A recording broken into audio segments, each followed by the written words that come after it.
पहला प्रश्न। भगवान, बे इरादा नजर तुमसे टकरा गई, जिंदगी में अचानक बहार आ गई। मौत क्या है जमाने को समझाऊं क्या, एक मुसाफिर को रास्ते में नींद आ गई। रुख से पर्दा उठा, चांद शर्मा गया, जुल्फ बिखरी तो काली घटा छा गई। दिल में पहली सी अब वह हलचल नहीं, जब मोहब्बत में मिटने की घड़ी आ गई। आनंद मोहम्मद।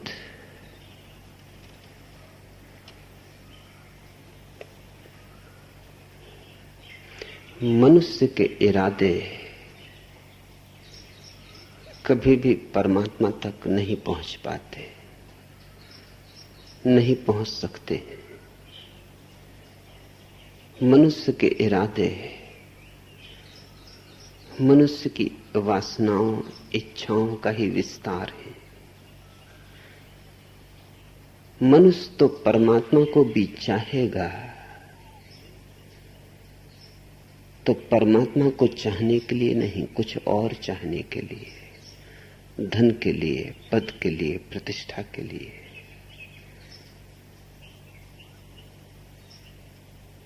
मंदिर हैं, मस्जिद हैं, गिरजे हैं, गुरुद्वारे हैं, इतनी पूजा है, इतनी प्रार्थना, इतनी आराधना, और सब झूठी। इरादे ही नेक नहीं है,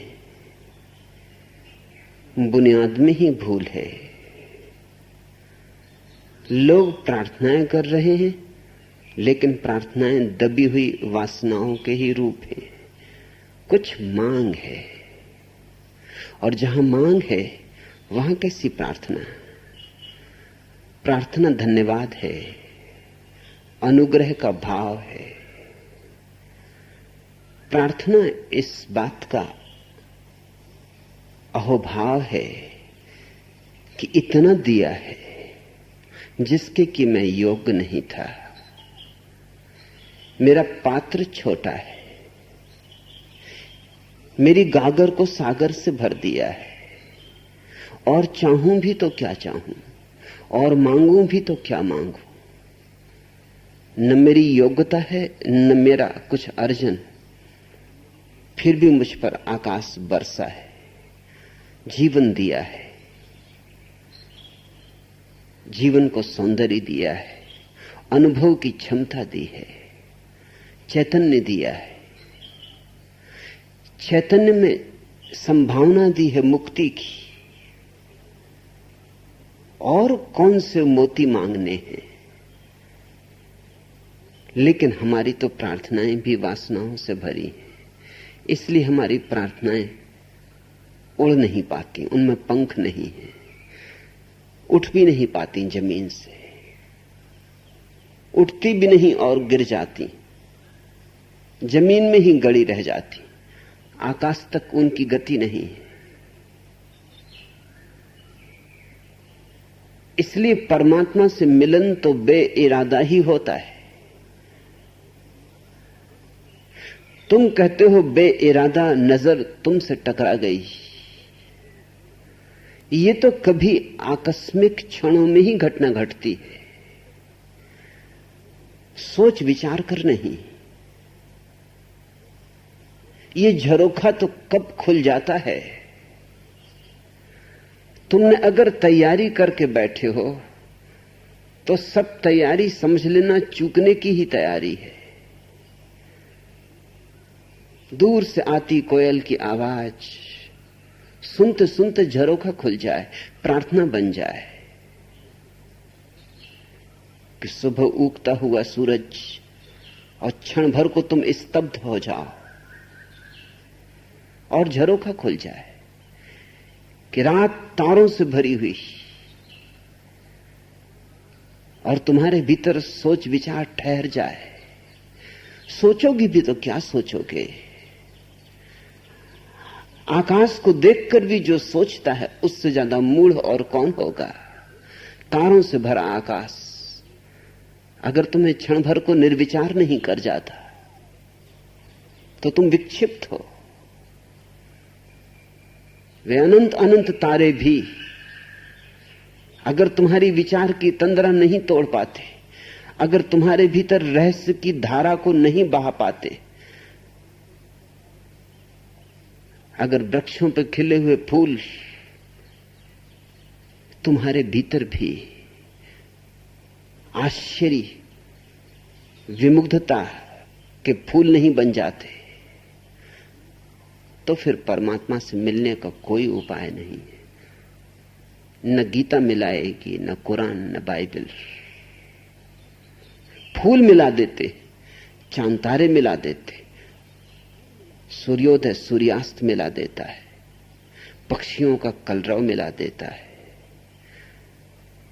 पहाड़ से गिरता हुआ पानी का झरना मिला देता है। परमात्मा यूं लिखा पड़ा है तुम्हारे चारों तरफ, और ये घटना अनायास घटती। जब तुम मंदिर जाते हो तब उसमें प्रयास है, एक आयोजना है। हिंदू के मंदिर जाता है, बस वहीं चूक हो गई। परमात्मा हिंदू का नहीं होता, और न मुसलमान का, और न ईसाई का, और न जैन का। मुसलमान मस्जिद जाता है, वहां भी उसने व्यवस्था कर रखी है अपने अहंकार की। ईसाई बाइबल पढ़ेगा, गीता में उसे कुछ दिखाई नहीं पड़ता। जैन महावीर के सामने झुकेगा, बुद्ध के सामने अकड़ा खड़ा रह जाता है। ये अंधे लोग, ये दिग्भ्रमित लोग, ये परमात्मा की तलाश को निकले। इनकी तो यात्रा ही गलत शुरू होती है। ये तो पहला कदम ही चूक गए, अब मंजिल क्या खाक मिलेगी।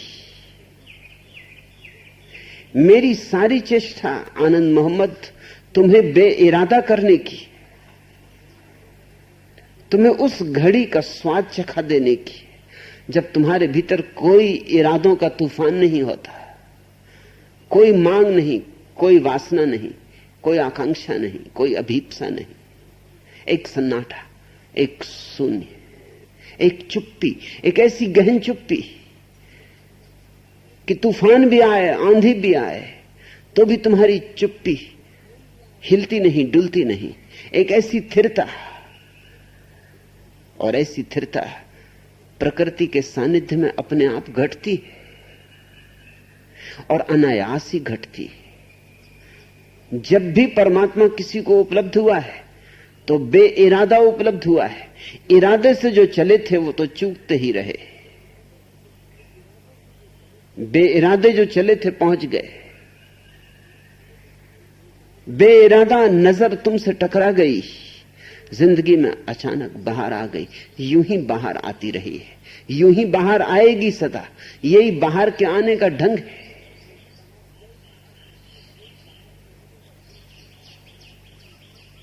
तुम कहते हो दिल में पहले सी अब वह हलचल नहीं, अब मोहब्बत में मिटने की घड़ी आ गई। मोहब्बत में मिटने की घड़ी ही तो नव जीवन है, और ऐसा जीवन फिर जिसका कोई अंत नहीं। प्रेम में जो मिटा वह धन्य भागी है। यूं तो सभी को मिटना है, लेकिन यूं जो मिटते हैं व्यर्थ ही मिटते, व्यर्थ ही जीते, व्यर्थ ही मिटते। कब्रों में ही जीते, कब्रों में ही गिर के समाप्त होते। प्रेम में जो मरा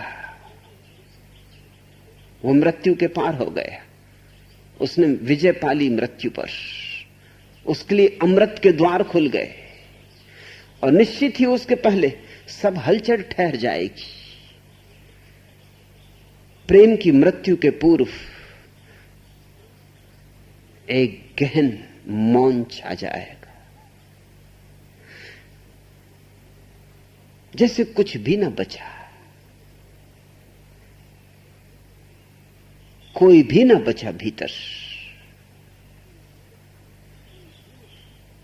सब खाली हो गया, रिक्त। उसी रिक्तता में एक तरफ मृत्यु मालूम होगी क्योंकि अहंकार गया,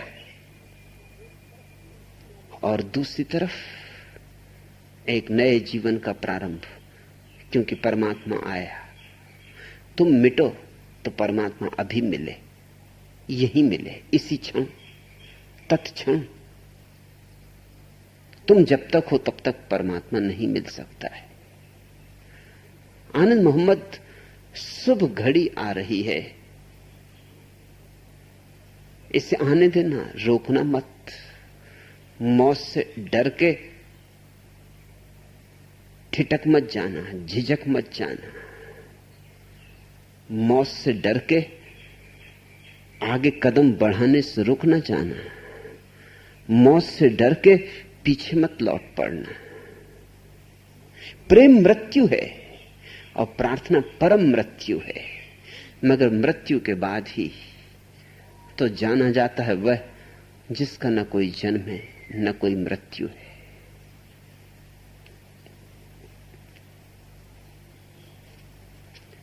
दूसरा प्रश्न, भगवान, अगर एक पुरुष अपनी पत्नी से कामतुष्टि नहीं पाता है तो वह दूसरी स्त्रियों के पास जाता है।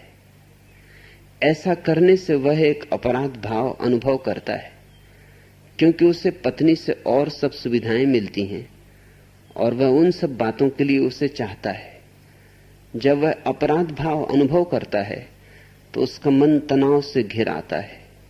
उसे क्या करना चाहिए कि उसका मन तनावग्रस्त न हो, अथवा उसे अपनी काम तृप्ति के लिए और कहीं जाना बंद कर देना चाहिए? श्री मोदी, यह प्रश्न थोड़ा जटिल है। जटिल इसलिए कि दोष इसमें व्यक्ति का ना के बराबर है और सारा दोष व्यक्ति के ऊपर ही थोपा जाता है। दोष है व्यवस्था का। सारी व्यवस्था अप्राकृतिक है और अप्राकृतिक व्यवस्था हो तो स्वभावतः यह सब विकृतियां पैदा होती।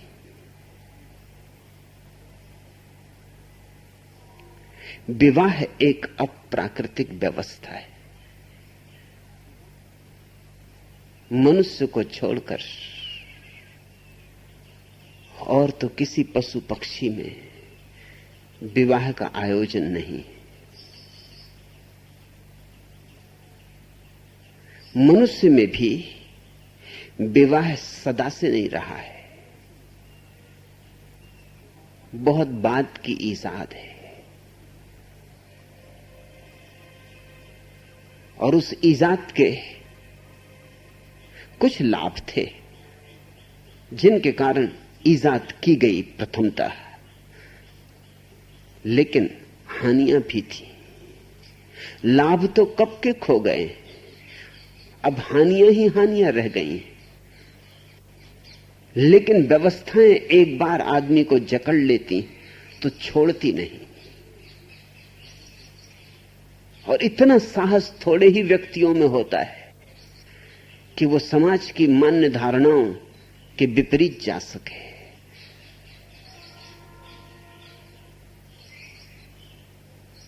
विद्रोह की क्षमता थोड़े ही व्यक्तियों में होती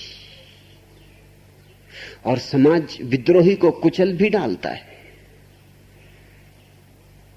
क्योंकि विद्रोही खतरनाक है। वो संदेह पैदा कर रहा है व्यवस्था में। विद्रोही और विद्रोह के लिए हवा पैदा कर रहा है और समाज भली भांति जानती, खासकर समाज के ठेकेदार, वे धर्मगुरु हों, राजनेता हों या दूसरे हों, वे भली भांति जानते कि ये आग ऐसी है, अगर पैदा हो जाए विद्रोह की तो फिर बुझाई ना बुझेगी। इसे शुरू में ही कुचल देना उचित है, चिंगारी ही नहीं बचने देनी चाहिए, नहीं तो ये ऐसी भभकेगी कि सारे जंगल को घेर लेगी। जब विवाह ईजाद हुआ शुरू शुरू में, तो उसके कारण थे। सबसे बड़ा कारण तो यही था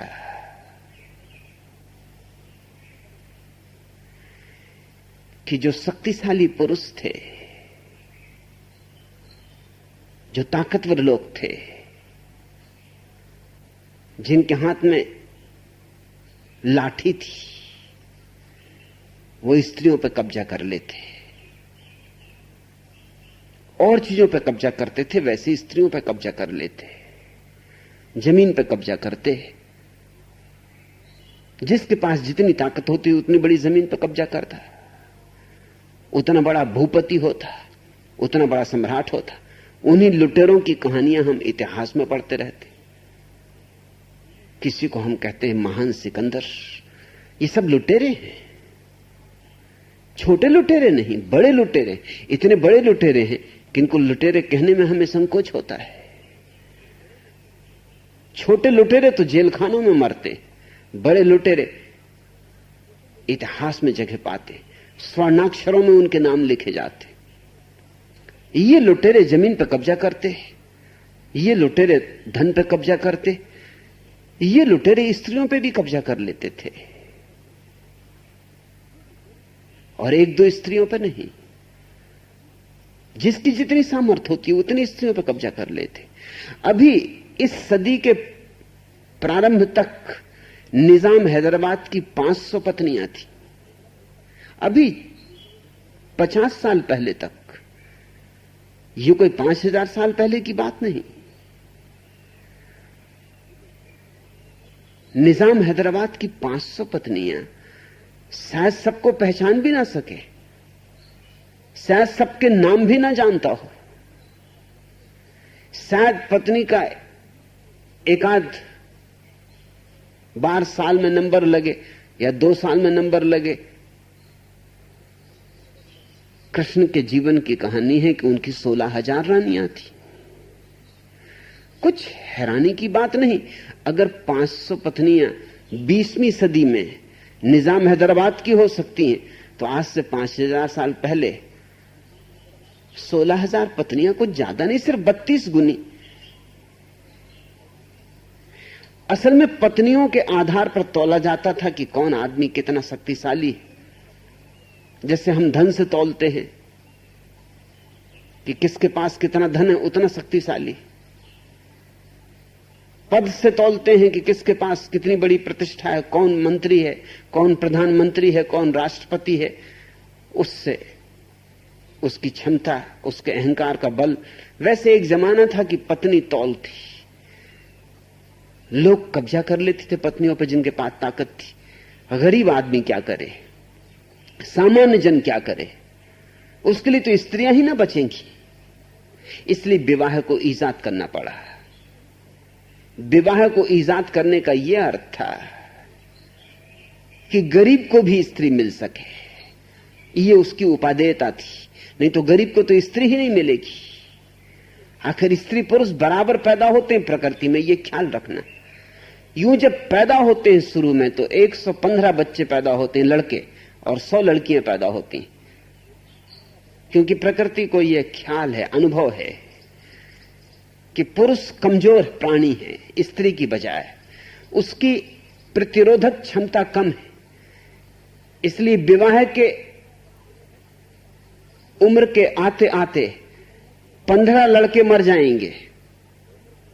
लड़कियां आसानी से नहीं मरती, तो 115 लड़के पैदा होते हैं, 100 लड़कियां पैदा होती। लेकिन 18 साल के करीब पहुंचते पहुंचते 100 ही लड़के बचते हैं, 100 ही लड़कियां बचती। 15 लड़के तब तक खत्म हो गए होते। तो प्रकृति तो एक संतुलन रखती। अगर कुछ लोग हजारों स्त्रियों पर कब्जा कर लें तो बाकी लोगों का क्या होगा? तो समाज को कुछ व्यवस्था करनी पड़ी और ये धारणा पैदा करनी पड़ी, और इस धारणा को धर्म का बल देना पड़ा कि किसी की विवाहिता स्त्री को छीनना पाप है। किसी दूसरे स्त्री की, किसी और की स्त्री की तरफ देखना भी पाप है। इसकी उपादेयता थी और इसलिए हम बाल विवाह करते थे, नहीं तो दूसरे की स्त्री होने का मौका ही नहीं आएगा।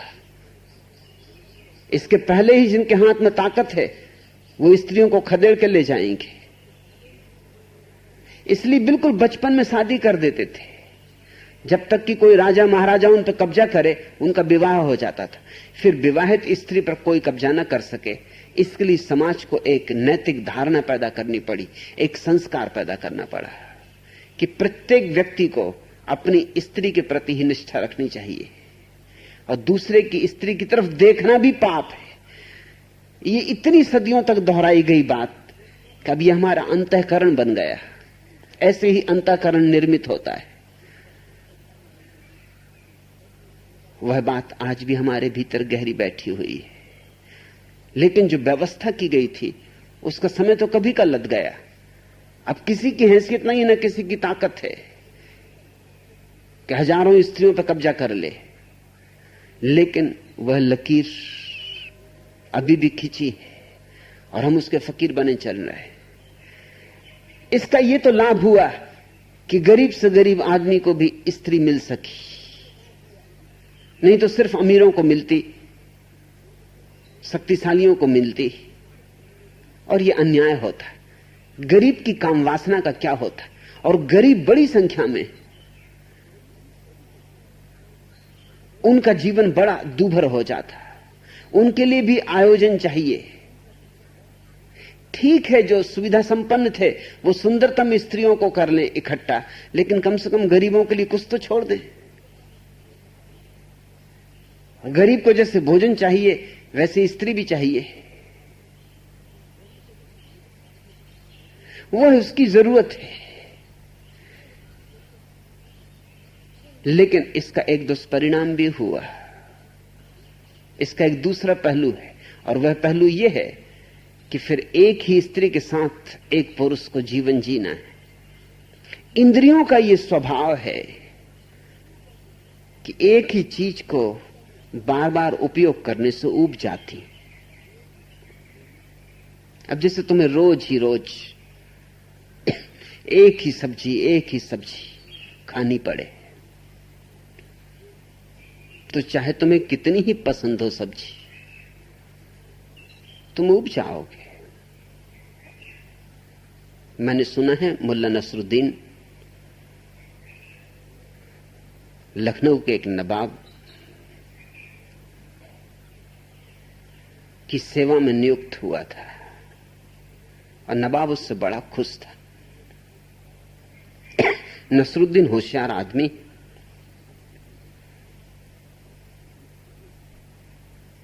चमचागिरी में उसकी बड़ी पहुंच है, और नवाबों के आसपास और किस तरह के लोग चाहिए? चमचे ही चाहिए।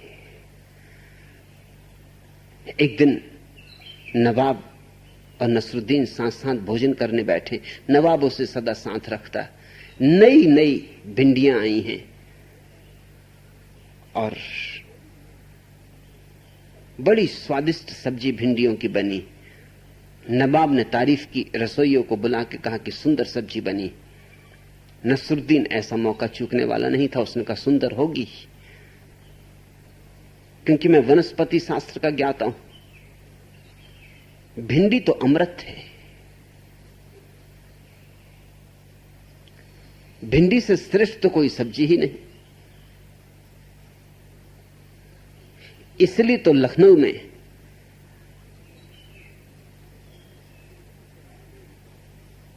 भिंडी का इतना समादर है, क्योंकि यहां पारखी लोग रहते। नसरुद्दीन तो बढ़ता गया, कहते ही गया। जब चमचे कुछ कहते हैं तो फिर रुकते नहीं। और जब सम्राट नवाब प्रसन्न हो रहा था, उसने कहा कि यूं समझो कि ये भिंडियां नहीं है, लैला की अंगुलियां हैं। अरे इनका स्वाद, इनका रस, रसोइये ने भी सुना। उसे ये पता नहीं था कि भिंडियां इतनी गजब की चीज है। उसने दूसरे दिन भी भिंडियां बनाई, सुबह भी बनाई, शाम भी बनाई, तीसरे दिन भी बनाई, और नसरुद्दीन रोज तारीफ के पुल बांधता रहा। छठवें दिन जब भिंडियां बनी, नवाब तो उब गया था भिंडियां खाते खाते, सुबह भी खाए शाम भी खाए। छठवें दिन जब भिंडियां बनी तो उसने थाली उठा के फेंक दी। उसने कहा, बुलाओ उस मूर्ख रसोइयों को, क्या मुझे मार डालेगा? नवाब का रुख बदला तो चमचे का रुख बदल गया। चमचे तो बड़े पारखी होते हैं, वो तो हवा का रुख देख के चलते। नवाब तो गर्म हुआ ही रसोइये पर। नसरुद्दीन ने तो उठकर उसको 2 हाथ जमा दिए और कहा, हरामजादे, सम्राट को मारना है? अरे ये जहर है, भिंडियां नहीं है। भिंडियों की तो इतनी निंदा है कि इनको खाते ही कौन है? इनको तो गरीब गुरबे जिनको कुछ खाने को नहीं मिलता वो भिंडियां खाते, इनका नाम ही भिंडियां। तू जान लेगा नवाब साहब की, तुझे कुछ होश है? नवाब तो बहुत चौंका। उसने कहा, नसरुद्दीन, 6 दिन पहले तो तुम कहते थे भिंडियां अमृत, और अब तुम कहते हो भिंडियां जहर। नसरुद्दीन ने कहा, हुजूर, मेरे मालिक, मैं आपका सेवक हूं, भिंडियों का नहीं।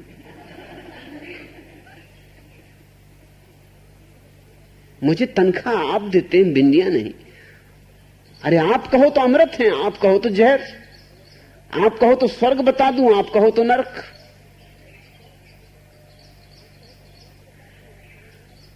रोज अगर स्वादिष्ट से स्वादिष्ट भोजन भी करने को मिले तो तुम्हारे स्वाद के जो सूक्ष्म तंतु हैं वो मरने लगेंगे। तुम्हारी जिह्वा उनका स्वाद लेना बंद कर देगी। ये प्राकृतिक नियम है, इंद्रियों का ये स्वभाव है।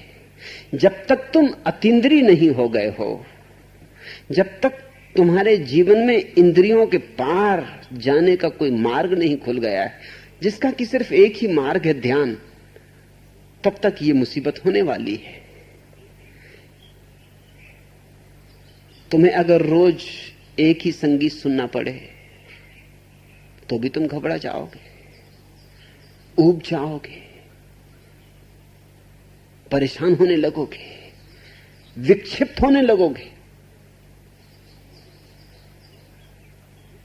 मैंने सुना है कि मुल्ला नसरुद्दीन ने सितार खरीदा और एक ही तार को बस टुन टुन टुन टुन करता रहे। 1 दिन 2 दिन पत्नी ने कहा, ये तुम क्या कर रहे हो?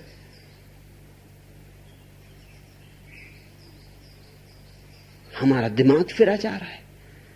हमने और भी सितार बजाने वाले देखे, मगर और स्वर भी हैं और तार भी हैं। सितार बजाने वाले हाथ तारों पे फिराते हैं, तुम तो एक ही तार को खींचते हो, टुन टुन टुन टुन बजा रखते हो। ये कोई सितार बजाना है?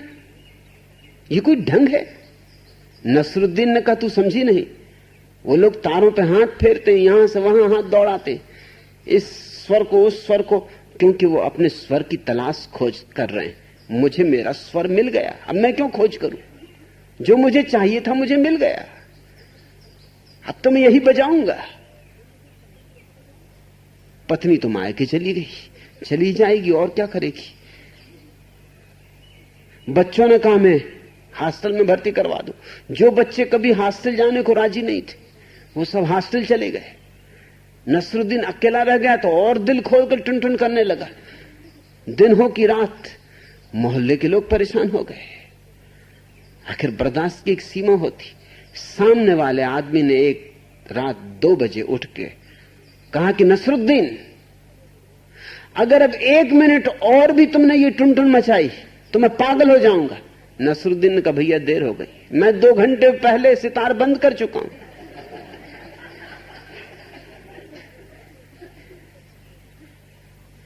आदमी पागल हो ही जाएगा अगर एक ही स्वर, मगर जो कान के संबंध में सच है, जो जवान के संबंध में सच है, वही सच है यौन के संबंध में, क्योंकि वही भी इंद्रिय है। वही स्त्री वही पुरुष उप स्वाभाविक है, इसमें कुछ अस्वाभाविक नहीं। जब तक कि तुम ध्यानी नहीं हो गए हो तब तक ये बिल्कुल स्वाभाविक है कि तुम उब जाओ। वही शरीर का ढांचा, वही शरीर का अनुपात, वही शरीर का भूगोल, उसमें कुछ भी अन्वेषण करने को नहीं बचा। जब एक पुरुष एक स्त्री में उत्सुक होता है तो उत्सुकता में बहुत सी बातें होती। एक तो जो छिपा है, जो राज है, उसे उघाड़ने की आकांक्षा होती। इसलिए स्त्रियां अपने को छिपा छिपा के रखती। जिस देश में स्त्रियां अपने को जितना छिपा के रखती हैं, उस देश में स्त्रियां उतना ही पुरुषों को आकर्षित करती। तुम ये मत सोचना कि छिपाना लज्जा के कारण हो रहा है, इस गलती में मत पड़ना। छिपाना आकर्षित करने की विधि है, क्योंकि जो चीज जितनी छुपी हो उतना ही ज्यादा बुलावा है उसमें। पश्चिम की स्त्रियां उतनी आकर्षक नहीं मालूम होती, सुंदर से सुंदर भी, क्योंकि वो करीब करीब अर्धनग्न है। और समुद्र तट पर तुम उनको पूरा नग्न देख सकते हो। पश्चिम के समुद्र तटों पर स्त्रियां नग्न धूप स्नान ले रही, पुरुष निकलते चले जाते हैं, कोई ध्यान नहीं देता। भारत की स्त्रियां ज्यादा आकर्षक मालूम होती, और कारण वो ऐसी साड़ियों में लपटी हुई छिपी हुई बैठी कि राज बन गई, रहस्य बन गई। इससे तुम ये मत सोचना कि ये कोई बड़े आध्यात्मिकता और धार्मिकता के कारण हो रहा है। ये होशियारी है, ये भारत का अनुभव है, सदियों का अनुभव है कि चीजें उघाड़ो तो उनमें से रस खो जाता है। चीजों को छिपा के रखो, ढांक के रखो, तो उनमें रस देर तक बना रहता है। और चूंकि भारत विवाह की परंपरा को अक्षुण्ण रखना चाहता रहा है, इसलिए स्त्रियों को खूब छिपा के रखता है। शायद पति भी अपनी पत्नी को कभी नग्न नहीं देखता। पत्नी से जब प्रेम भी करता है तब भी अंधेरे में, चुपचाप, किसी को पता ना चल जाए, चोरी चोरी। और निश्चित ही चुराए गए चुंबन ज्यादा मीठे होते। पक्का पता ही नहीं चलता कि अपनी पत्नी है कि किसी और की। अंधेरे में क्या खाक पता चलेगा। होशियार लोग थे जो ये व्यवस्था दे गए कि अंधेरे में प्रेम करना। पश्चिम के लोग पागल हैं, दिन दहाड़े प्रेम करते।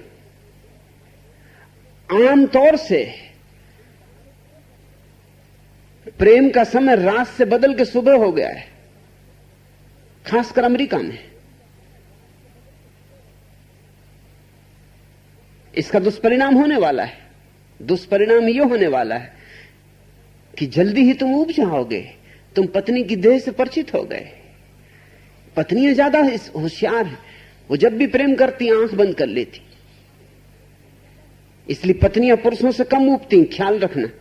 पुरुष पत्नियों से जल्दी उब जाते हैं। वो देखती नहीं कि कौन सज्जन है, वो तो आंख ही बंद किए हुए। उनके आंख बंद करने के कई कारण हैं।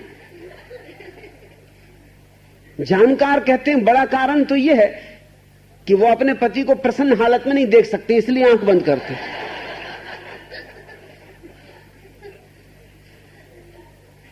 कि ले ले मजा जो लेना हो, मगर मुझे दिखाई नहीं पड़ना चाहिए। ये बर्दाश्त के बाहर है।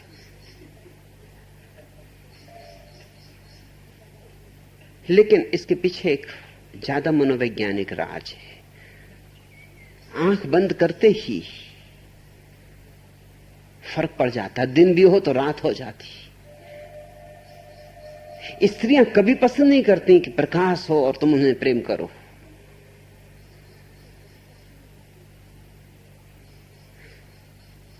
क्योंकि अगर स्त्री उघड़ी हुई दिखाई पड़े तो जल्दी ही तुम्हारा आकर्षण उसमें समाप्त हो जाएगा।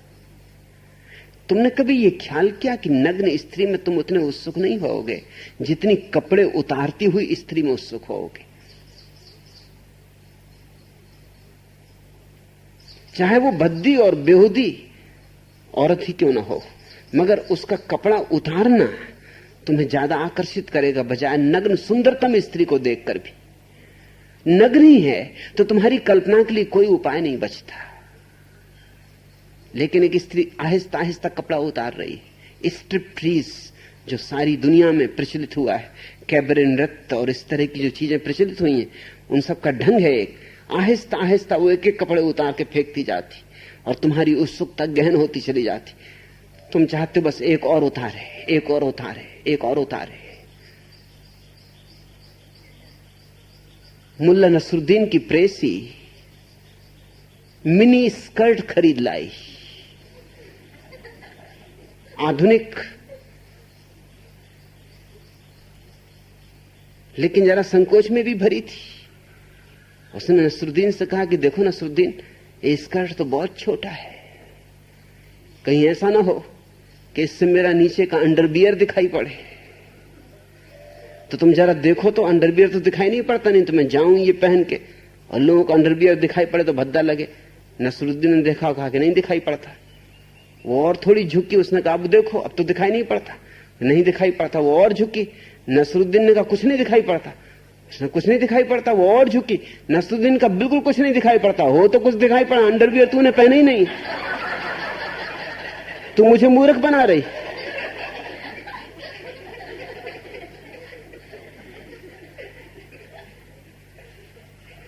स्त्रियां कपड़ों की परतों में परतों में परतों में छिपी हैं, आकर्षक लगती हैं, फिर झूठ भी चल जाता है। मेरी एक सन्यासिनी है माधुरी, उसकी मां भी सन्यासिनी है। उसकी मां ने मुझे कहा कि उसका तो ऑपरेशन में दोनों स्तन उसे गंवाने पड़े, लेकिन डॉक्टरों ने कहा चिंता न करो, अब तुम्हें कोई नया विवाह तो करना भी नहीं है, उम्र भी तुम्हारी ज्यादा हो गई, और झूठे रबर के स्तन मिलते हैं, वो तुम अंदर पहन लो। बाहर से तो वैसे ही दिखाई पड़ेंगे, रबर के हों कि चमड़ी के हों क्या फर्क पड़ता है, बाहर से तो वैसे ही दिखाई पड़ेंगे। सच तो यह है कि रबर के ज्यादा सुडौल होंगे। तो वो रबर के स्तन पहनने लगी। मैक्सिको में रहती थी, कार से कहीं यात्रा पर जा रही थी, रास्ते में ट्रैफिक जाम हो गया तो रुकी। पुलिस का इंस्पेक्टर पास आया, खुद ही कार ड्राइव कर रही थी। वो एक टक उसके स्तन की तरफ देखता रह गया। उसे मजाक सूझा, बड़ी हिम्मतवर औरत है। उसने कहा पसंद है? एक क्षण को तो वो इंस्पेक्टर डरा कि कोई झंझट खड़ी ना हो, मगर उसने कहा नहीं चिंता ना करो, पसंद है। उसने कहा कि सुंदर है, क्यों ना पसंद होंगे, सुडौल है। तो उसने कहा ये लो तुम ही ले लो। उसने दोनों स्तन निकाल के दे दी। अब जो उस पर गुजरी होगी बेचारे पर, जिंदगी भर ना भूलेगा। अब असली स्तन वाली स्त्री को भी देख के एक टक टक अब नहीं देखेगा। अब कौन जाने असलियत क्या हो। रखे होगा वो रबर के स्तन, अपनी खोपड़ी से मारता होगा कि अच्छे बुद्धू बने। मुझे उसकी घटना पसंद आई। मैंने कहा तूने ठीक किया, तू तो और खरीद ले और बांटती चल, जो मिले उसको बांट दिए, जितनों का छुटकारा हो जाए उतना अच्छा। मूड है, बचकाने हैं, छुटकारा करो। जगह जगह मिलेंगे इस तरह के लोग।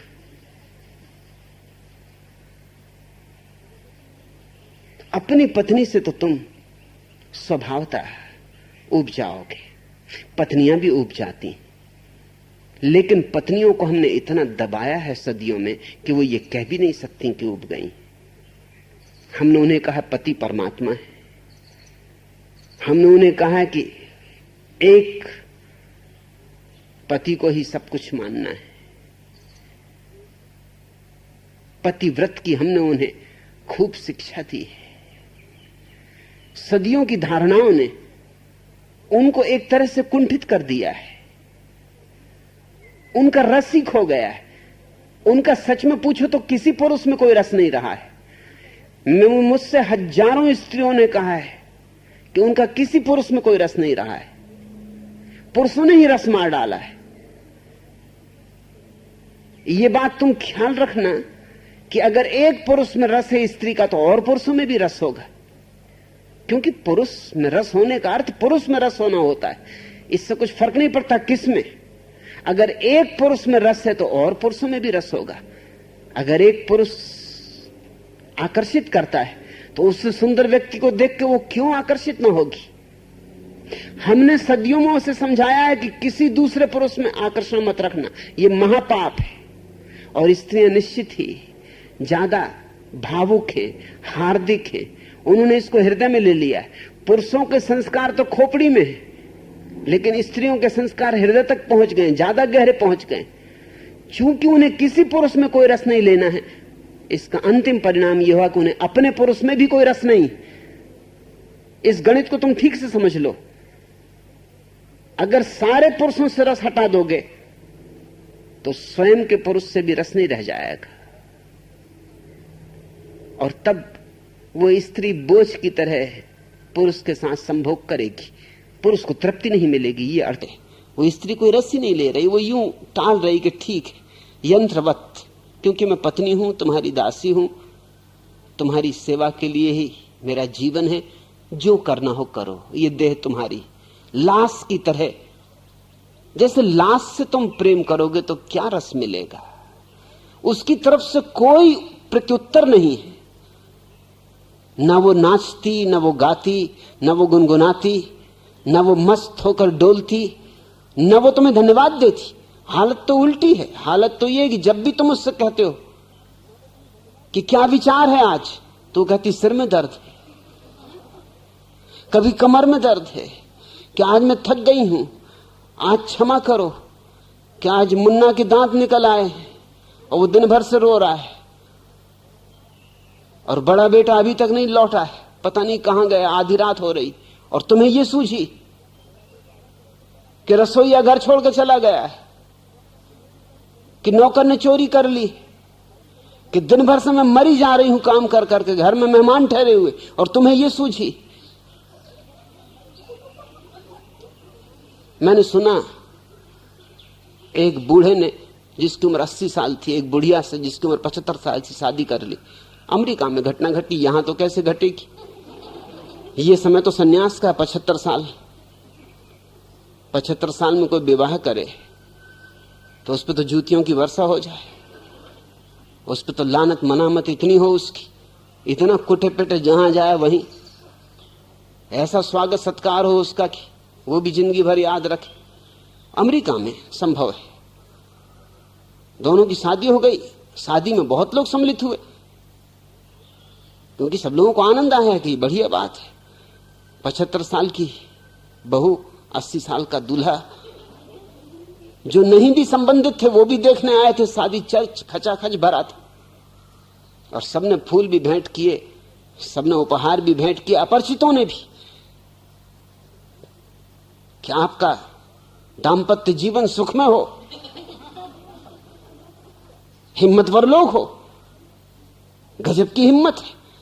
अरे आदमी 30, 35, 40 साल तक पहुंचते पहुंचते टूटने लगता है, घबराने लगता है, मगर गजब के जुझारू हो। रिटायर होने का नाम ही नहीं ले रहे। मगर अब करते क्या दोनों बेचारे। शादी तो हो गई, सुहागरात मनाने भी गए मियामी बीच, जहां जाना चाहिए, जो भी औपचारिक था सब पूरा किया। शानदार से शानदार होटल में ठहरे, जहां सुहागरात मनाने वाले जोड़े ठहरते। सुंदर से सुंदर कमरा लिया। बहू 75 साल की तैयार होके बिस्तर पे लेटी, दूल्हा राजा तैयार होके दांत वगैरह निकाल के उन्हें सब साफ किए।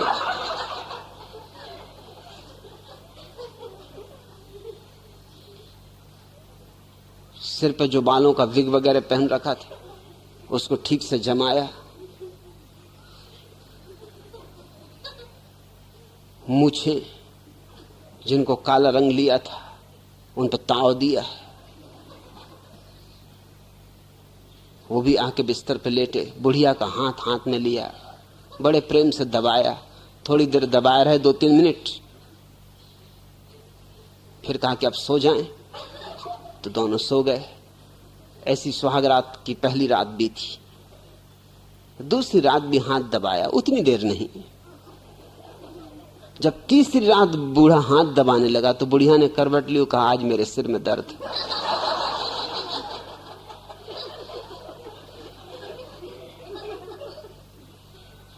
स्त्रियां इस देश में तो कम से कम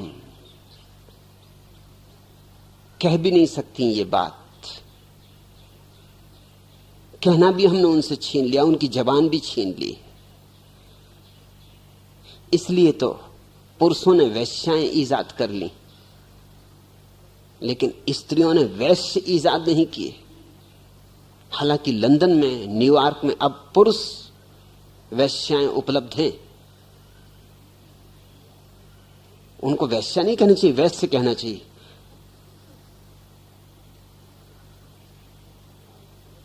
ये स्त्री आजादी के आंदोलन का परिणाम है वहां, कि जब पुरुष वैश्याओं के पास जा सकते हैं तो स्त्रियां क्यों ना वैश्यों के पास जाएं। मेरा मतलब वैश्यों से वो नहीं है जो कि हमारे यहाँ ब्राह्मण, वैश्य, क्षत्रिय, शूद्र से होता है। जो अपने शरीर को बेचते हैं वो वैश्य, जैसे वैश्या जो अपने शरीर को बेचती। पुरुष वैश्य उपलब्ध हैं लंदन में। जैसी स्त्रियां खड़ी होती सज बज के खास रास्तों पर, उनके रास्ते हैं, उनके मोहल्ले हैं, रेड लाइट इलाके, वैसे ही पुरुष भी खड़े होते हैं सज धज के। स्त्रियां अपनी कारें रोक कर उनको देखती हैं, पसंद करती हैं, दाम तय करती हैं, हिसाब किताब होता है। मगर भारत में तो ये कल्पना के बाहर है बात। स्त्रियां तो सोच ही नहीं सकती, हमने उनका सोचना भी मार डाला है। लेकिन पुरुष का सोचना नहीं मरा है, और स्त्रियों का सोचना पुरुषों ने ही मारा है। इसलिए वो अपना सोचना तो क्यों मारेंगे, वो मालिक, उन्होंने अपने को तो मुक्त रखा है। इससे एक दुविधा और एक अड़चन पैदा हुई है। इसलिए मैंने कहा कि श्री मोदी का प्रश्न थोड़ा जटिल है।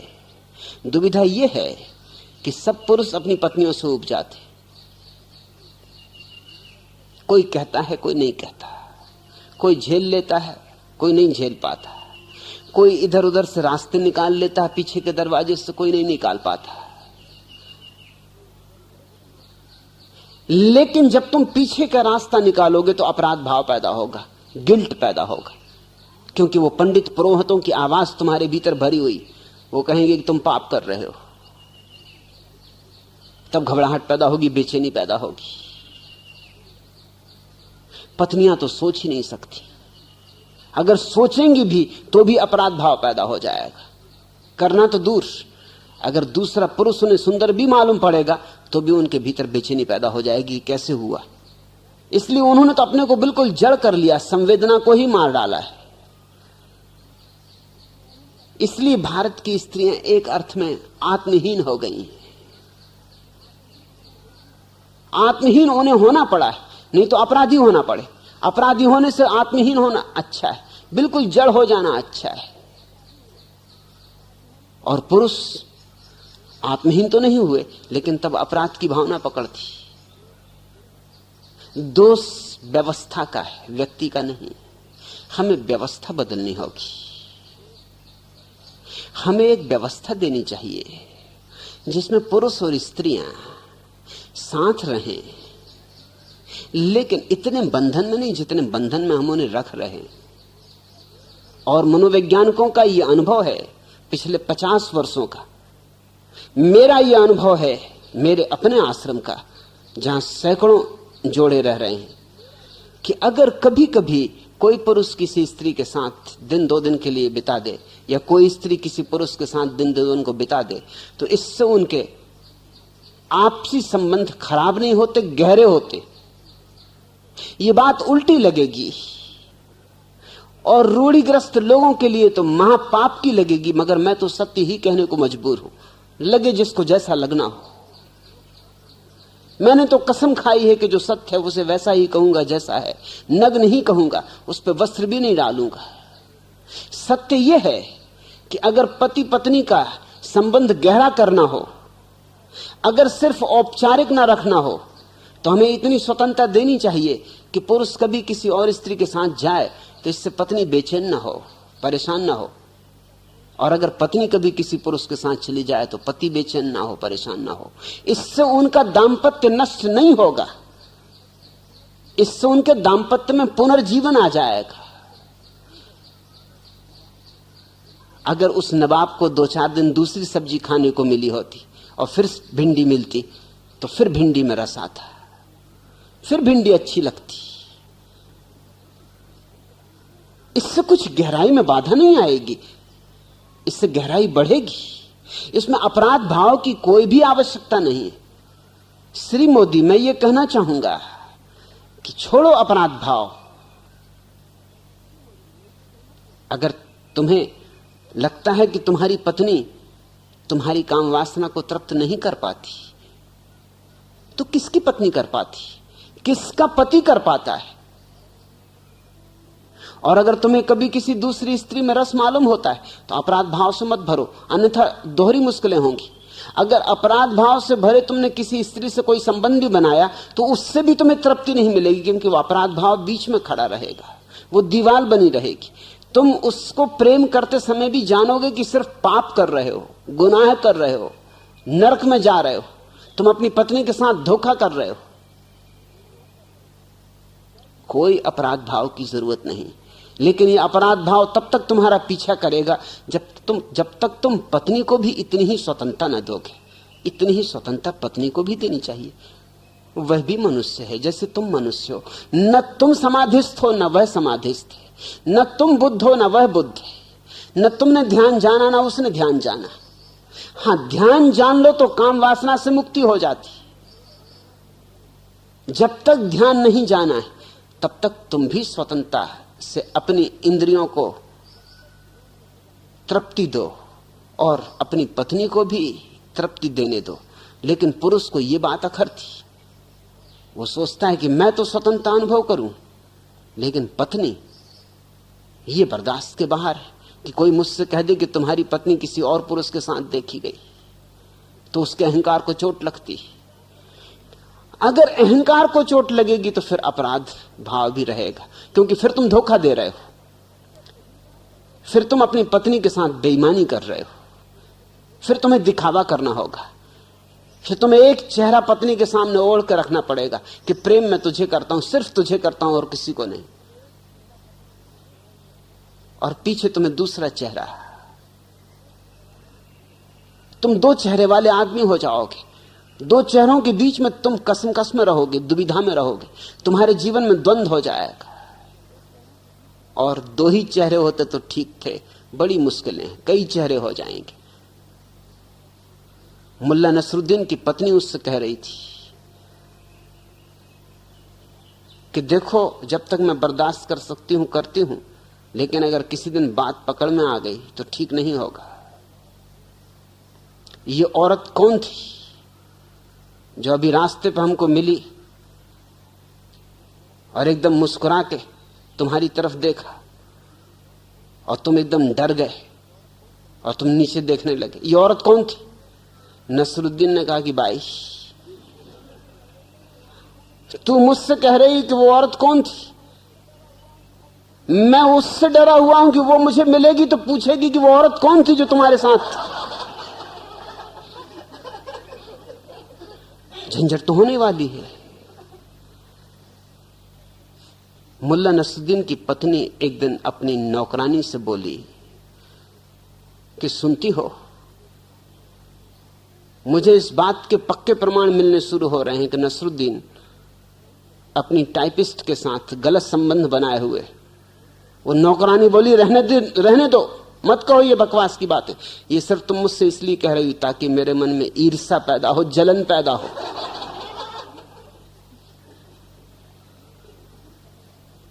मैं ऐसी जलने मुलने वाली नहीं, मैं ऐसी बातों में पड़ने वाली नहीं। नसरुद्दीन का प्रेम मुझसे बिल्कुल शाश्वत, उसने खुद ही मुझसे कहा है कि मेरा प्रेम अमर है। ये पत्नी को पता ही नहीं था। दो ही चेहरे से काम नहीं चलेगा, बहुत चेहरे लगाने पड़ेंगे और तब झंझटें होने वाली हैं। जितने झूठ बोलोगे तो उतने उपद्रव में पड़ जाओगे। मेरी सलाह है, जीवन को सहजता से जियो, प्राकृतिक ढंग से जियो। व्यवस्था भला अप्राकृतिक हो, तुम्हें कुछ अप्राकृतिक होने की जरूरत नहीं, लेकिन अपनी पत्नी के साथ भी ईमानदारी बरतो। उसको भी कहो कि तू भी स्वतंत्र है। और इससे यह अर्थ नहीं होता कि तुम अपनी पत्नी को प्रेम नहीं करती। यह भी भ्रांति पैदा की गई कि अगर प्रेम है तो एक से ही होगा।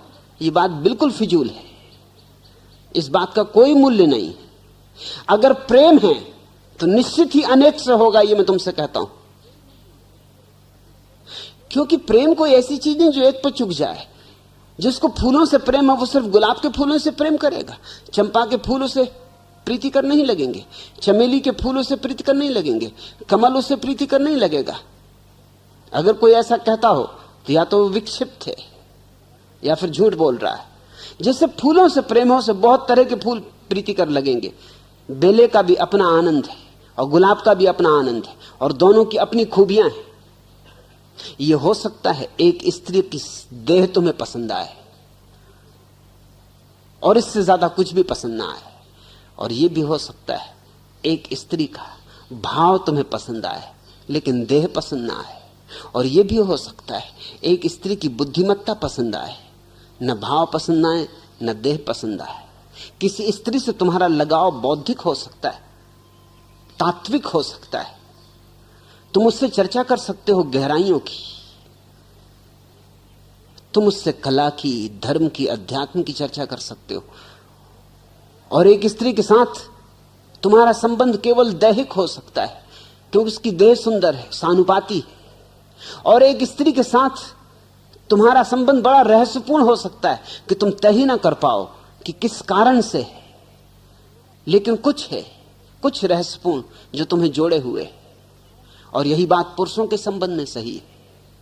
जिस दिन मनुष्य प्राकृतिक होगा, जिस दिन समाज इन अतीत की व्यर्थ वर्जनाओं से मुक्त हो जाएगा, अंधविश्वासों से, जड़ श्रृंखलाओं से, उस दिन हम इन सारे सत्यों को स्वीकार करेंगे। अब यह हो सकता है कि तुम्हारी पत्नी तुम्हारे जीवन में एक अनिवार्यता हो, उसने तुम्हें जैसी सुविधा दी हो, तुम्हारे जीवन को जैसी व्यवस्था दी हो, तुम्हारे जीवन को जैसा स्वास्थ्य दिया हो, तुम्हारी उसने जितनी चिंता की हो, फिक्र की हो, उतना कोई ना करे। लेकिन इससे यह तय नहीं होता कि इससे तुम्हारी काम वासना को वो तृप्त कर पाए। और यह हो सकता है जो स्त्री तुम्हारी काम वासना को तृप्त करे उससे तुम्हें यह कुछ भी ना मिल सके। हो सकता है सुबह उठकर तुमको ही चाय बना के उसको पिलानी पड़े, ज्यादा संभावना यही है। हो सकता है बर्तन वो तुमसे धुलवाए, कपड़े तुमसे धुलवाए।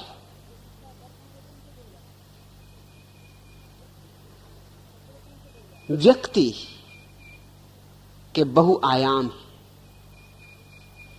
और उसके सब आयाम तृप्ति मांगते हैं। अपराध का भाव जबरदस्ती थोपा गया भाव, अपराध के भाव से बिल्कुल मुक्त हो जाओ, वो व्यवस्था जन्य है। लेकिन उससे मुक्त होने में सबसे जरूरी कदम यह है कि अपनी पत्नी को भी मुक्ति दो। तुम्हारा जिसके साथ इतना निकट संबंध है, तुम मुक्त रहो और उसे मुक्त ना करो तो कैसे तुम अपराध से मुक्त हो सकोगे? उसे भी मुक्ति दो, उसे भी कहो कि तू भी मुक्त है। और झूठ ना बोलो, चेहरे मत ओढ़ो, मुखौटे मत लगाओ, सच्चाइयां प्रकट करो। और मैं तुमसे यह कहता हूं कि सच्चाइयां भला एकदम से तूफान खड़ा कर दें, लेकिन वे तूफान आते हैं और चले जाते हैं, और सच्चाइयों से आए हुए तूफान नुकसान नहीं करते, जड़ों को और मजबूत कर जाते। यह हो सकता है कि झूठ बड़ा सुविधापूर्ण मालूम पड़े, पत्नी को कभी कहो ही मत कि तुम्हारा किसी और स्त्री से कोई नाता संबंध है, लेकिन कभी ना कभी पता चल जाएगा, और जिस दिन पता चलेगा उस दिन सारी चीजें टूट जाएंगी। बजाय इसके कि पता चले, यह बेहतर है कि तुम कहो। जिसको तुमने प्रेम किया है, यह उचित है कि तुम उसके प्रति कम से कम अपने सत्य को स्वीकार करो, और तुम जितना सत्य अपने लिए चाहते हो, जितनी स्वतंत्रता अपने लिए चाहते हो, उसे भी दो।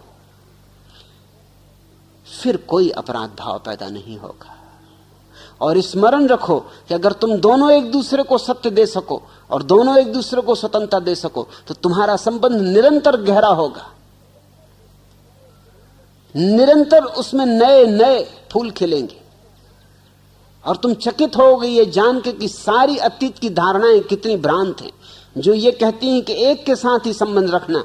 अगर एक के साथ संबंध नहीं रखा तो संबंध विकृत हो जाएगा, नष्ट हो जाएगा, खराब हो जाएगा, फिर जोड़ा नहीं जा सकता। तुम्हें यही समझाया गया है। ये बात बिल्कुल ही गलत है। मनोवैज्ञानिक सत्य कुछ और है। मनोवैज्ञानिक सत्य यह है कि मनुष्य को विभिन्न स्वादों की रुचि है। इसमें कुछ बुरा भी नहीं है, यह केवल मनुष्य की बुद्धिमत्ता का लक्षण। लेकिन इस बुद्धिमत्ता को हम मौका नहीं देते। हमारी छाती पे पंडित पुरोहित बैठे हुए, जमाने भर की मूढ़ताएं हम ढो रहे हैं। लेकिन यह मैं तुम्हें अंततः कह देना चाहूंगा कि दूसरी स्त्री जो तुम्हें आज काम वासना तृप्त करती मालूम हो रही है, कल वो भी नहीं मालूम होगी। परसों तीसरी स्त्री की जरूरत पड़ेगी, फिर चौथी स्त्री की जरूरत पड़ेगी, फिर पांचवी स्त्री की जरूरत पड़ेगी। क्योंकि काम वासना तृप्त होना जानती ही नहीं। कोई वासना तृप्त होना नहीं जानती। वासना दुष्पूर है। बुद्ध का यह वचन सदा स्मरण रखने योग्य है। वासना दुष्पूर है। वासना भरती ही नहीं कभी। लाख भरो, खाली की खाली रह जाती। एक सूफी कहानी है। एक फकीर ने एक सम्राट के द्वार पर भिक्षा पात्र किया। संयोग की बात थी, सम्राट दरवाजे से निकल रहा था सुबह अपने बगीचे में घूमने को। उस भिखारी ने कहा, मालिक क्या मैं कुछ मांग सकता हूं? सम्राट ने कहा, हां, क्या मांगना चाहते हो? उसने कहा, लेकिन मेरी एक शर्त है, जो मेरी शर्त पूरी करे उससे ही मैं अपनी मांग कर सकता हूं। सम्राट ने कहा, क्या शर्त? भिखारी मैंने बहुत देखे, लेकिन सशर्त भिखारी तुम पहली बार हो, क्या तुम्हारी शर्त है? सम्राट भी उत्सुक हुआ। उस भिखारी ने कहा, मेरी शर्त यह है कि अगर कुछ भी आप मुझे देना चाहें तो मैं लेने को राजी हूं, लेकिन मेरा भिक्षा पात्र पूरा भरना पड़ेगा। सम्राट भी हंसने लगा। उसने कहा, तूने मुझे भिखारी समझाया क्या? सिर्फ उस भिखारी को दिखाने के लिए कि मैं कौन हूं, उसने अपने वजीर को कहा जो पीछे आ रहा था कि इसके भिक्षा पात्र को स्वर्ण असरफियों से भर दो। उस फकीर ने कहा, एक बार पुनः सोच लें, मेरी शर्त याद रखें, फिर मैं शर्त पूरा हुए बिना हटूंगा नहीं यहां से, मेरा भिक्षा पात्र भरना चाहिए। सम्राट ने कहा, पागल चुप रहे, तेरा भिक्षा पात्र जरा सा भिक्षा पात्र लिए खड़ा है, इसको हम नहीं भर सकेंगे। स्वर्ण असरफियां डाली गई और सम्राट हैरान हुआ कि ये तो झंझट हो गई। जैसे ही स्वर्ण असरफियां उसमें गिरे, वो न मालूम कहां खो जाएं। भिक्षा पात्र खाली का खाली। मगर सम्राट भी जिद्दी था और एक भिखारी से हारे, सम्राटों से नहीं हारा था। हार उसने जानी नहीं थी जिंदगी में। जीत और जीत ही उसका एकमात्र अनुभव था। उसने कहा, आज मैं हूं और ये भिखारी, सारा खजाना डाल दो। खजाने अकूत थे, मगर सांझ होते होते खाली हो गए। हीरे जवाहरात डाले गए, मोती डाले गए, स्वर्ण मुद्राएं डाली गई, चांदी की मुद्राएं डाली गई, सब खत्म होता चला गया, सब खत्म होता चला गया। सांझ होते होते सम्राट की हालत भिखारी की हो गई और सारी राजधानी इकट्ठी हो गई ये देखने को। खबर आग की तरह फैल गई कि एक भिखारी, पता नहीं क्या कैसा जादू है उसके भिक्षा पात्र में। आखिर सम्राट सांझ को उसके पैरों पर गिर पड़ा और उसने कहा, मुझे क्षमा करो, मैं तुम्हें पहचान नहीं पाया, मैं तुम्हारे इस जादू से भरे पात्र को भी नहीं पहचान पाया। मेरे अहंकार को माफी दे दो, मुझ पर दया करो। मुझे ये शर्त स्वीकार नहीं करनी थी। शर्त सुन के ही समझ लेना था कि कुछ गड़बड़ होगी। क्या मैं पूछ सकता हूं? मैं हार गया, मैं शर्मिंदा हूं अपनी अकड़ के लिए। लेकिन क्या मैं इतना जान सकता हूं, क्योंकि ये जीवन भर मेरे मन में जिज्ञासा रहेगी, इस भिक्षा पात्र का जादू क्या है? उस भिखारी ने कहा, इसमें कोई जादू नहीं, इसे मैंने आदमी की वासनाओं से निर्मित किया है। इसमें ताने बाने आदमी की वासनाओं के बुने। ये आदमी का हृदय है, ये आदमी का मन है। इसमें भिक्षा पात्र में कुछ खूबी नहीं। यह भिक्षा पात्र साधारण है, बस इसके ताने बाने विशिष्ट हैं। वे ही ताने बाने जिनसे तुम्हारा हृदय बना है। तुम्हारा भिक्षा पात्र भरा, जैसे बिजली कौंध गई, सम्राट को दिखाई पड़ा कि निश्चय ही उसका भिक्षा पात्र भी खाली रह गया है। जीवन तो हो गया, अभी भी दौड़ जारी है। मौत करीब आने लगी, दौड़ जारी है, हाथ खाली के खाली। इतना बड़ा साम्राज्य, मगर तृप्ति कहां? तो श्री मोदी, स्मरण रखना, कोई स्त्री तुम्हारी काम वासना को तृप्त नहीं कर पाएगी। वासनाएं तृप्त तो होती ही नहीं। इसलिए इस भ्रांति में मत रहना कि मैं ये कह रहा हूं कि इस तरह तुम्हारी वासना तृप्त हो जाएगी। इतना ही होगा कि इससे तुम्हें एक सजगता मिलेगी कि कोई स्त्री तुम्हारी वासना को तृप्त नहीं कर सकती। इस विवाह ने एक धोखा पैदा कर दिया है। विवाह का सबसे बड़ा धोखा जो है, मैं दुनिया से विवाह को विदा कर देना चाहता हूं, और उसका कारण तुम जान के चकित होगे। उसका कारण यह कि अगर दुनिया से विवाह विदा हो जाए तो इस दुनिया को धार्मिक होने के लिए रास्ता खुल जाए। विवाह के कारण यह भ्रांति बनी रहती कि इस स्त्री में मैं उलझा हूं, इससे फंसा हूं, इसलिए वासना तृप्त नहीं हो रही। काश मुझे मौका होता, इतनी सुंदर स्त्रियां चारों तरफ घूम रही तो कब की वासना तृप्त हो गई होती। वह भ्रांति, मगर वो भ्रांति बनी रहती विवाह के कारण। दूसरे की स्त्री सुंदर मालूम पड़ती, दूसरे के बगीचे की घास हरी मालूम पड़ती, और दूसरे की स्त्री जब घर के बाहर निकलती तो बंठन के निकलती। तुम्हें तो उसका बाहरी आवरण दिखाई पड़ता, तुम्हारी स्त्री भी दूसरे को सुंदर मालूम पड़ती। मुल्ला नसरुद्दीन एक दिन घर आया और उसने देखा कि चंदूलाल मारवाड़ी उसकी पत्नी का आलिंगन कर रहा है। वो एकदम ठिठका खड़ा रह गया। चंदूलाल बहुत घबराया। चंदूलाल ने समझा कि मुल्ला एकदम गुस्से में आ जाएगा, बंदूक उठा लेगा, लेकिन ना उसने बंदूक उठाई ना गुस्से में आया। चंदूलाल के कंधे पे धीरे से हाथ मारा और कहा, जरा मेरे पास आओ। बगल के कमरे में ले गया और बोला, मेरे भाई, मुझे तो करना पड़ता, तुम क्यों कर रहे हो? तुम्हें क्या हो गया? तुम्हारी बुद्धि मारी गई है? मेरी तो मजबूरी है, क्योंकि मेरी पत्नी सो रोज मुझे आलिंगन भी करना पड़ता है, रोज कहना भी पड़ता है कि मैं तुझे बहुत प्रेम करता हूं, बस तुझे ही चाहता हूं, जी जान से तुझे चाहता हूं, मेरी जान, जन्म जन्म तुझे चाहूंगा। मगर तुझे क्या हो गया मूर्ख? और हमने तो सुना था कि मारवाड़ी बड़े होशियार होते, मगर नहीं, तू नपट गधा है।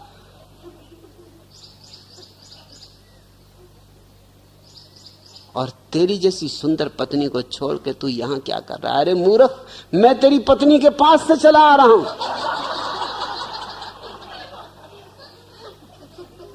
चंदूलाल ने कहा कि भैया तूने मुझे भी माफ कर दिया। उस औरत के डर से मैं कहां कहां नहीं भागा फिरता हूं, शराब पीता हूं, फालतू दफ्तर में बैठा रहता हूं, फिजूल ताश खेलता हूं, शतरंज बिछाए रखता हूं कि जितनी देर बच जाऊं उस चुड़ैल से उतना अच्छा। तू उसके पास से चला आ रहा है। कहते क्या हो नसरुद्दीन? मैं तो सदा सोचता था कि तुम एक बुद्धिमान आदमी हो, तुमने उसमें क्या देखा? उस मोटी थुलथुल औरत में तुमको क्या दिखाई पड़ता है? एक दिन स्टेशन पर वजन तोलने की मशीन पर चढ़ी थी, तो मशीन में से आवाज आई, एक बार में 1, 2 नहीं। तुम्हें उसमें क्या दिखाई पड़ रहा है? मगर यही होता है, विवाह ने एक भ्रांति पैदा कर दी, विवाह ने खूब धोखा पैदा कर दिया। विवाह से ज्यादा अधार्मिक कृत्य दूसरा नहीं, मगर धर्म के नाम पर चल रहा है। अगर लोग मुक्त हों तो जल्दी ही ये बात उनकी समझ में आ जाए कि न तो कोई पुरुष किसी स्त्री की वासना तृप्त कर सकता है, न कोई स्त्री किसी पुरुष की वासना तृप्त कर सकती। लेकिन यह अनुभव से समझ में आ सकता है। जब एक से ही बंधे रहोगे तो ये कैसे समझ में आएगा? और जिस दिन ये समझ में आ जाता है, उसी दिन जीवन में ध्यान की शुरुआत है, उसी दिन जीवन में क्रांति है, उसी दिन तुम वासना के पार उठना शुरू होते हो। ध्यान है क्या? ध्यान यही है कि मन सिर्फ दौड़ाता है, भरमाता है, भटकाता है मृग मरीचिकाओं में, और आगे और आगे, क्षितिज की तरह। ऐसा लगता है अब तृप्ति, अब तृप्ति, जरा और चलना है, थोड़े और क्षितिज कभी आता नहीं, मौत आ जाती, तृप्ति आती नहीं, कब्र आ जाती। ध्यान इस बात की सूझ है कि इस दौड़ से कुछ भी नहीं होगा, ठहरना है, मन के पार जाना है, मन के साक्षी बनना है। श्री मोदी अगर सच में ही चाहते हो कि वासना से तृप्ति, मुक्ति, वासना के जाल से छुटकारा हो जाए, तो न तुम्हारी पत्नी दे सकी है, न किसी और की पत्नी दे सकेगी, न कोई वैश्या दे सकेगी, कोई भी नहीं दे सकता है।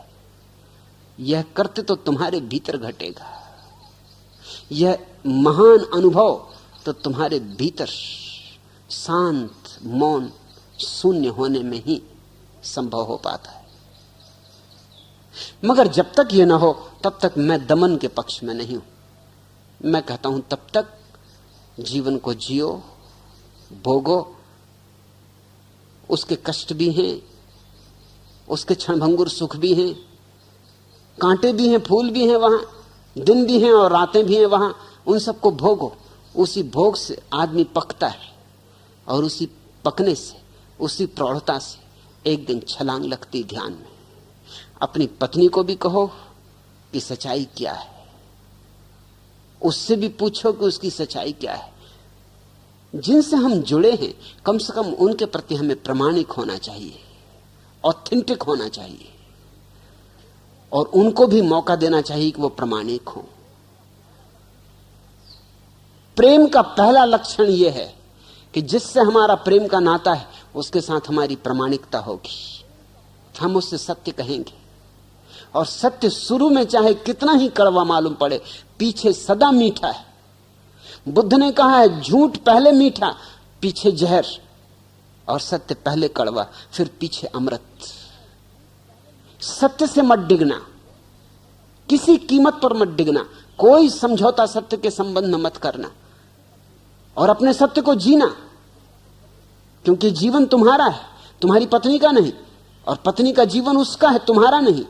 दोनों जियो, दोनों अनुभव करो, दोनों पहचानो, दोनों परखो, और धीरे धीरे तुम पाओगे कि जब तक वासना है तब तक हम बचकाने, तब तक हमारे जीवन में प्रौढ़ता नहीं। मगर हम बचकाने रह जाते, उसका कारण हमको अनुभव ही नहीं करने दिया जाता। अनुभव के बिना कोई कभी प्रौढ़ नहीं होता। उम्र तो बढ़ जाती मगर मन बचकाना रह जाता है। पहले महायुद्ध में पहली बार मनोवैज्ञानिकों को यह पता चला कि आदमी की औसत उम्र 12 साल है। पहली दफा बड़े पैमाने पर इस बात की जांच पड़ताल की गई कि लोगों की मानसिक उम्र क्या है, तो बहुत हैरानी की बात थी, चकित हो जाने वाली बात थी। 80 साल के बूढ़े की भी उम्र 12 साल है। मानसिक उम्र इससे ज्यादा नहीं बढ़ पाती। ये बड़ी दुर्घटना है। तो फिर खेल खिलौनों में हमारा रस रहता है, और इसको हम दमन करते जाएं तो फिर वो रस हमारा जाएगा नहीं, वो बना ही रहेगा। फिर हम क्या क्या तरकीबें नहीं निकालते। फिर अश्लील साहित्य है, पोर्नोग्राफी की किताबें हैं, पत्रिकाएं हैं, गंदी बेहुदी गीता में और बाइबल में छिपा के लोग प्ले बॉय देख रहे हैं।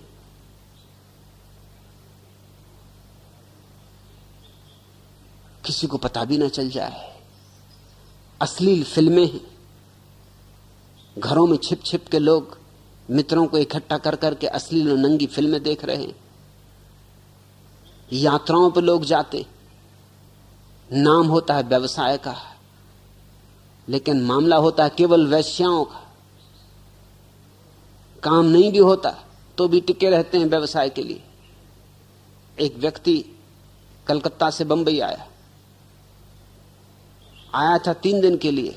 3 सप्ताह बीत गए, तार भेजता रहे कि खरीद कर रहा हूं, अभी खरीद जारी। जब 3 महीने बीतने लगे, संकित तो पत्नी पहले से हो गई थी। पत्नी संकित तो पहले से ही होती, कोई संकित होने के लिए कारण की जरूरत नहीं होती। विवाह पर्याप्त है शंका के लिए। विवाह इतना अप्राकृतिक है, इसलिए शंका बिल्कुल स्वाभाविक है। इसलिए पत्नियों को कारण खोजने की जरूरत नहीं पड़ती, शंका तो रहती ही है। कारण तो फिर अपने आप मिल जाते, कारण तो मिल ही जाएंगे, मिलने ही चाहिए। कारणों के संबंध में पत्नियां निश्चिंत रहती हैं कि वो तो खोज लिए जाएंगे, उसमें कोई अड़चन नहीं। देर अबेर की बात है, क्योंकि विवाह की संस्था इतनी अप्राकृतिक है। संकित तो थी, 3 महीने बाद उसने भी तार किया कि अब ठीक है, तुम खरीद जारी रखो। तुम जो वहां खरीद रहे हो, मैंने यहां बेचना शुरू कर दिया है। वो आदमी भागा हुआ घर आया, क्योंकि वो जो खरीद रहा था अगर वही बेचना शुरू कर दिया तो मारे गए। पत्नी ने कहा कैसे जल्दी से आ गए, अब खरीद नहीं करनी।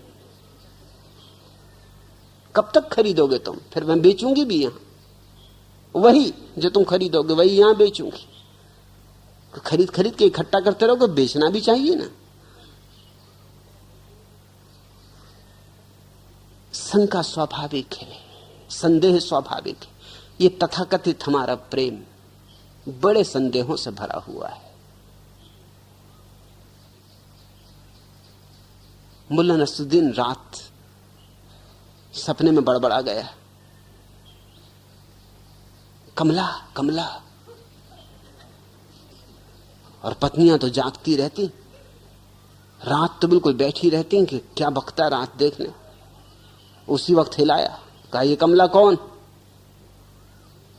मगर पति भी होशियार है, नींद में भी इतनी होशियारी रखते, उन्हें कोई नहीं घबराए तू, ये घोड़ी का नाम है, रेस कोर्स की घोड़ी, उसमें मैं दांव लगाने की सोच रहा हूं, वही मेरे दिमाग में चल रही। मगर पत्नी को इतने आसानी से भरोसा तो नहीं आता। उसने कहा ठीक। शाम को मुल्ला के दफ्तर उसने फोन किया कि वो रेस कोर्स की घोड़ी कमला ने फोन किया है, आपको पूछ रही कि कहां है, क्या पता दे दूं? कब तक छिपाओगे, कहां तक छिपाओगे? बेहतर है कह दो, बेहतर है साफ साफ करो, और इतनी प्रीति तो दिखलाओ, इतना स्नेह तो जतलाओ, इतना भरोसा तो दिखलाओ, और स्मरण रखो कि दूसरे को भी इतनी ही स्वतंत्रता दो। स्वतंत्रता के फल मीठे, सत्य के फल मीठे, लेकिन अंत में शुरू में कड़वे। शुरू की कड़वाहट से मत डर जाना, और अंततः तुम्हारे ये सारे अनुभव तुम्हें ध्यान में ले आएंगे। यहां मैंने अपने आश्रम में सारी तरह की चिकित्साओं की व्यवस्था की। यहां कोई 100 चिकित्सा के समूह काम कर रहे हैं, 100 चिकित्सा पद्धतियां काम कर रही हैं। उनमें सब है चिकित्सा पद्धतियों में, जिसका जो रोग हो, जिसका जहां मन अटका हो, जैसे अगर किसी का मन काम वासना में अटका है तो उसे मैं तंत्र की चिकित्सा पद्धति में भेजता हूं। तंत्र से गुजर के ही फिर वह ध्यान कर पाता, उसके पहले नहीं कर पाता। क्योंकि वो ध्यान करे क्या, ध्यान करे कैसे? यहां भारतीय मित्र आते हैं, वो मुझे लिखते हैं कि आप कहते हैं ध्यान करो, हम ध्यान करने बैठते हैं, पास में कोई सुंदर स्त्री ध्यान कर रही, हमारा दिल वहीं वहीं जाएगा। भारतीय शुद्ध संस्कृति का ये लक्षण, और जाएगा कहां? सदियों से दबाया है तो और जाएगा कहां? तुम्हारे पास में ही बैठा हो जो पाश्चिमात्य है, उसका कोई मन उस स्त्री में नहीं जा रहा है, क्योंकि स्त्री का काफी अनुभव हो चुका। ये जान के तुम चकित होगे कि यहां जो मेरे सन्यासी हैं पश्चिम से आए हुए, उनका कोई रस स्त्री पुरुष में नहीं, वैसा रस जैसा कि भारतीयों का है, कतई नहीं। सहज, सामान्य। जैसे कोई 24 घंटे भोजन के संबंध में सोचे तो पागल, और दिन में 2 बार भोजन करे तो पागल नहीं। किसी से तुम्हारा स्नेह नाता हो, प्रेम का संबंध हो, तो इसमें कोई विक्षिप्तता नहीं है। लेकिन कोई 24 घंटे बस यही सोचता रहे, स्त्रियों की ही कतार लगी रहे, तो फिर रुग्णता है। मगर तथाकथित संस्कृति और तथाकथित धर्म और तथाकथित महात्माओं ने तुम्हें जो दिया है, वो यही उनकी वसीयत है। इस वसीयत में तुम सड़ रहे हो। इस सड़ान से तुम्हें मुक्त करना चाहता हूं, इसलिए मैं दुश्मन मालूम पड़ता हूं।